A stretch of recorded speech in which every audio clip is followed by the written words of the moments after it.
घरामध्ये बाप आहे, घरामध्ये आई आहे आणि घरामध्ये 10 वर्षाचं पोरग आहे. नीट ऐका, 10 वर्षाचं पोरग आहे. 10 वर्षाचं पोरग घरामध्ये वाढत असताना आपल्या आपल्या महाराष्ट्रात घडलेली घटना आहे.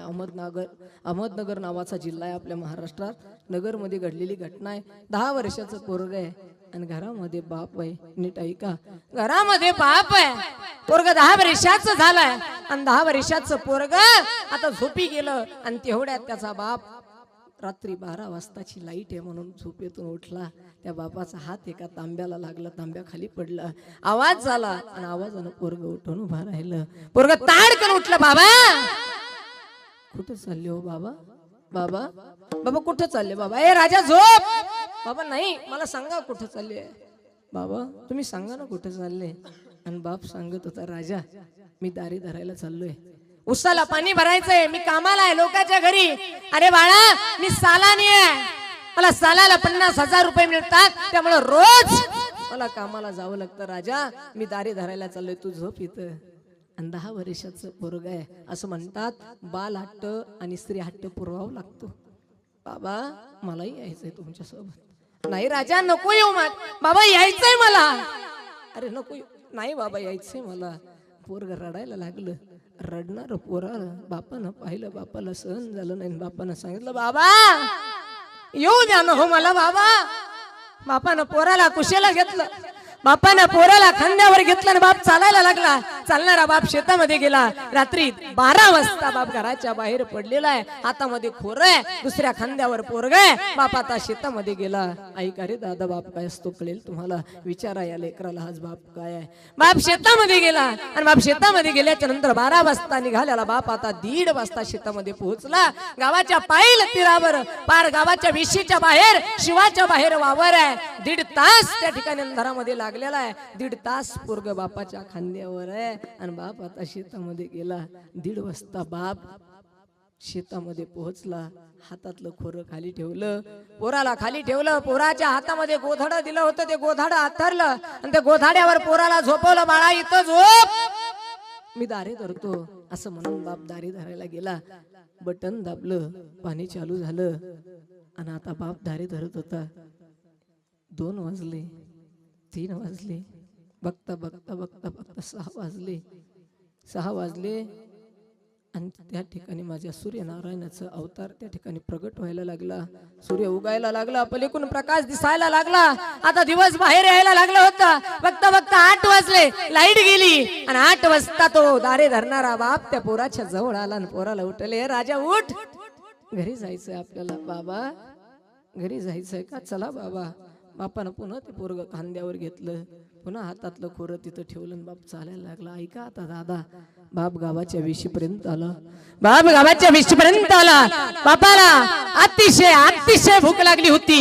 1:30 वाजता दारे धरत असताना बाप आता सकाळचे 8 वाजले होते. पोटात कावळे ओरडत होते. आता भूक भूक भूक त्या ठिकाणी लागली होती. काय खाऊ असं झालं होतं. अशा अवस्थेला प्राप्त झालेला बाप गावाच्या विशीपर्यंत आला आणि विशीपर्यंत आलेला बाप त्या ठिकाणी एका वडापावच्या गाड्याकडे पाहायला लागला. बापाला समोर वडापावचा गाडा दिसला आणि बापाच्या डोक्यात विचार आला, अरे माझ्या खिशात 10 रुपयाची फाटलेली नोट आहे, मी जाईल तो वडापाव घेईल, पटदिशी खाईल, एक पाणी पिईल आणि मी तृप्त होईल.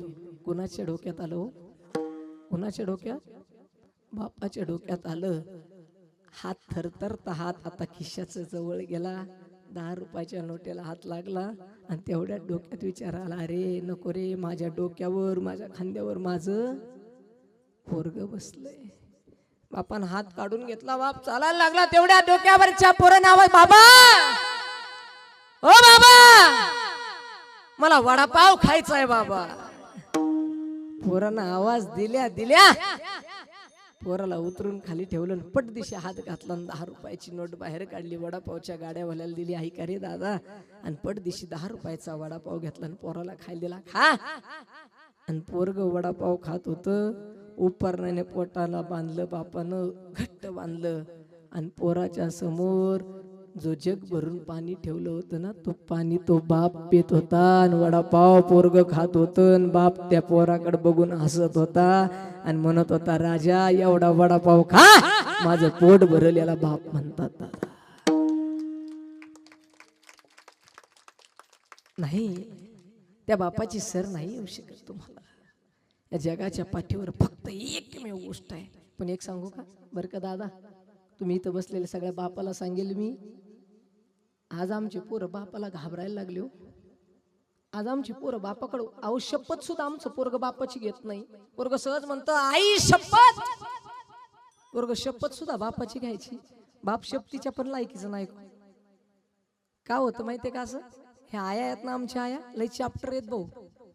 आमची आई पोरग जन्माला आल्यापासून सांगतं बाब्या हे कर नको, तो बाप तुला मारी, इकडे जाऊ नको तो बाप तुला, हे खाऊ नको तो बाप तुला, मामाच्या गावाला जाऊ नको तो बाप तुला. वरळता बसून वाटतो मा बाप लईच आगाव आहे, मा बाप लईच मारणार आहे, मा बाप लईच झोडणार आहे. तेव्हापासून ते पोरग म्हणतं बाप गेला खड्ड्यात. Mummy mummy Maugham mummy. आणि त्या दिवसापासून ते पोरग आईच्याच जवळ जातं, आईच्याच प्रेमात. एक सांगू आई, हे इथं बसलेल्या माझ्या सगळ्याला विनंती आहे, अरे जेवून घे म्हणणारी आई आमच्या सगळ्यांच्या लक्षात राहते. हो काय जेवून घे म्हणणारी आई आमच्या सगळ्यांच्या लक्षात राहते, परंतु आयुष्यभराची सिदोरीची सोय करणारा बाप आमच्या लक्षात नाही. किती मोठी शोकांतिका आहे दादा, किती मोठी शोकांतिका आहे.